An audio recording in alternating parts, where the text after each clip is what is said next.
நம்முடைய குடும்பம் ரொம்ப முக்கியமானது. ஏனென்றால் தேவன் உருவாக்கின இன்ஸ்டிடியூஷனில் முதல் இன்ஸ்டிடியூஷன் இந்த உலகத்தில் என்னென்னா குடும்பம் தான். மனிதன் தனிமையாக இருப்பது நல்லதில் அவனுக்கு ஏற்ற துணை உண்டாக்குவேன் என்று தேவனே மனுஷனுக்கு துணையை தெரிந்தெடுத்து துணையை தேவன் உண்டாக்கி துணையை அவனுக்கு தந்து ஆசீர்வதித்து அவனை மேன்மைப்படுத்தி அவனை நடத்துகிறதை பார்க்கும்போது எவ்வளவு குடும்பத்திற்கு முக்கியத்துவம் கொடுக்கிறாருன்னு பார்க்குறோம். புதிய ஏற்பாட்டில் அதை குறித்து வாசிக்கும்போது, இது நிமித்தம் புருஷனானவன் தன் தகப்பனையும் தாயையும் விட்டு தன் மனைவியோடு இசைந்திருப்பான், அவர்கள் ஒரே மாம்சமாக இருப்பார்கள் சொல்லிட்டு தேவன் இணைத்ததை மனுஷன் பிரிக்காதிருக்க கடவன் என்று சொல்லி எவ்வளோ உறுதியாக அந்த குடும்பத்தை பற்றி ரொம்ப ரொம்ப ஆண்டவர் பேசுகிறத பார்க்குறோம். ஒரு முறை அவரிடத்துல இயேசுவிடத்தில் கேள்வி கேட்குறாங்க.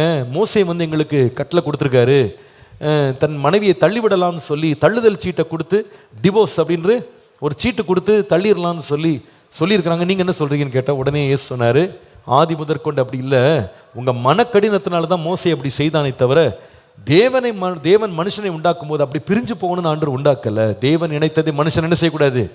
அப்போ எந்த அளவுக்கு அந்த குடும்பத்தை காத்து கொள்றதுக்கு தேவன் எவ்வளோ கருத்துள்ளவராக இருக்கிறா பாருங்க. அது ரொம்ப முக்கியம். அந்த குடும்பம் நம்ம பராமரிக்க வேண்டியது முக்கியம்.